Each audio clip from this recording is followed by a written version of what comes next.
The Rise of Khrushchovkas. The story begins in the 1950s. After Stalin's death, Nikita Khrushchev came to power.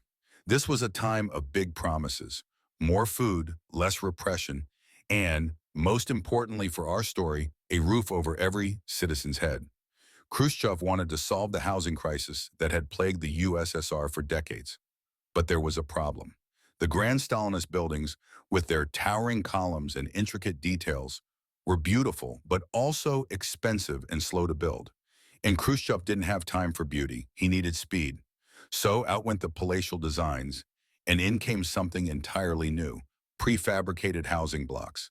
These were simple, fast to assemble, and built using standardized plans. They became known as Khrushchovkas, low-rise, no-frills apartment buildings designed to house millions quickly. Built with concrete panels or bricks, these low-rise buildings popped up across the USSR, offering spacious layouts and greenery in suburban districts. The lifespan myth. Official documentation labeled them capital construction, meaning they were meant permanent, not temporary, with no specified lifespan. Yet a myth took root that they were short-term fixes. How? Well, it all started with a promise. At the 22nd Congress of the Communist Party in 1961, Khrushchev declared that communism would arrive by year 1980. Imagine it, a world of abundance, equality, and progress.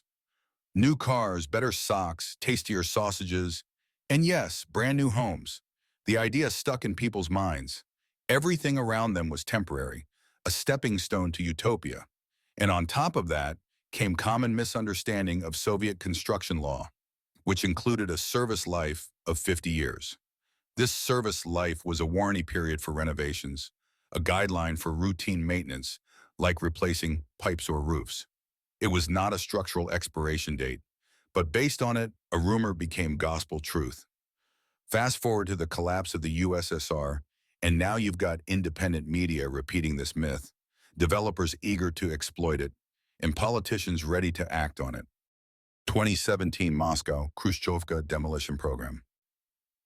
Technical standards show no evidence of a fixed lifespan, and many buildings now over 60 years old remain structurally sound with maintenance. In certain regions of the former Soviet Union and Eastern Bloc, Khrushchovkas have undergone significant renovations aimed at revitalizing their appearance and functionality. Countries like the Czech Republic, Slovakia, and Belarus have led these efforts by transforming once dull, gray structures into vibrant, modernized housing blocks through targeted renovation projects. Beyond aesthetics, there has also been a focus on improving the overall quality and performance of these buildings.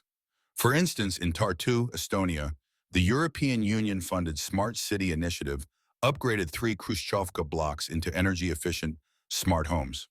Such projects are typically supported by substantial state subsidies, with additional funding from the European Union for member countries.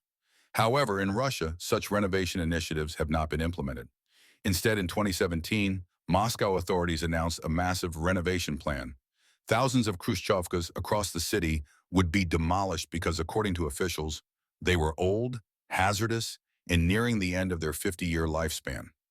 Residents were told it was time to move into shiny new homes provided by the benevolent government. Sounds great, right? Right? Wrong. Here's the reality. Those neighborhoods occupied prime real estate.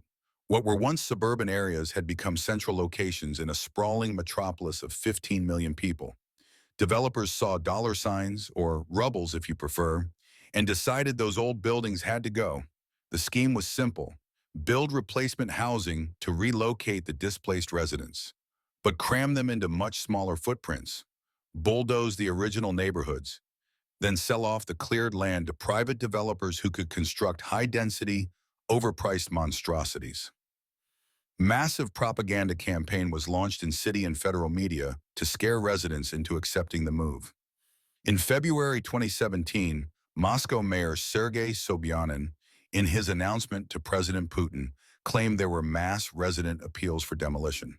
This was then amplified across these state-controlled channels, portraying it as a people's project, even though protests soon contradicted this. The propaganda wasn't just about selling the idea, it was about drowning out dissent. When 20,000 Muscovites protested in May 2017, state media downplayed the unrest, focusing instead on promises of new housing.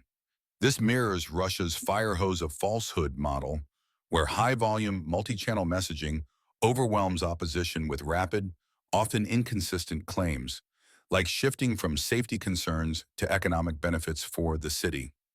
The campaign also leveraged Soviet nostalgia, with visuals echoing the Great Patriotic War, to cast the program as a patriotic renewal, a tactic Putin's regime has refined since 2014. By the numbers, it was staggering. Targeting 8,000 Khrushchovkas, over 5,000 were demolished by 2025. Over 10% of the city's housing stock vanished, reshaping its skyline and displacing communities. The program affected 1.6 million people. Entire communities vanished overnight. Peaceful, low-rise neighborhoods gave way to towering, concrete jungles. Let's pause for a moment and think about what this meant for ordinary people. Imagine living in a quiet, green neighborhood your whole life. Your kids played in the courtyards. You knew your neighbors. Then one day the government shows up and says, "Pack your bags. Your home is falling apart." Except it wasn't falling apart. Independent experts confirm that, with proper maintenance, these buildings could last far longer than 50 years. But facts don't matter when myths are profitable. For many Muscovites, the new apartments they received felt like a step backward. Smaller units, less green space, and a sense of community shattered beyond repair. Meanwhile, the bulldozed land became playgrounds for oligarchs and developers, cashing in on Moscow's skyrocketing property values. The mastermind behind. Central figure to the Moscow Khrushchovka demolition program is Marat Khusnulin, a Tatar-born power player. From 2010 to 2020, as Moscow's deputy mayor for urban development and construction under Mayor Sergei Sobyanin, Khusnulin masterminded the 2017 Khrushchovka demolition program's rollout. Khusnulin pushed the narrative of replacing dilapidated Khrushchovkas, aligning with developers' interests. His tenure saw the program expand, prioritizing speed and scale over resident input. His 2020 promotion to Deputy Prime Minister for Construction and Regional Development was a direct endorsement from Putin. It expanded his influence beyond Moscow to oversee Russia's nationwide infrastructure strategy, including projects in occupied Ukrainian territories. Khusnulin's role in massive state-backed construction projects aligns with Putin's economic and geopolitical strategies, particularly in rebuilding annexed regions like Crimea, Donetsk, and Luhansk. His involvement in Mariupol's reconstruction, viewed as legitimizing Russia's occupation, led to sanctions from the EU, US, and UK. Moscow's renovation program was never just about buildings. It was a multi-billion ruble land grab. Fueled by a massive propaganda campaign, it forcibly displaced 1,600,000 people and reshaped the city, all to profit developers aligned with the Russian government. The cost wasn't just in rubbles, but in communities that no longer exist.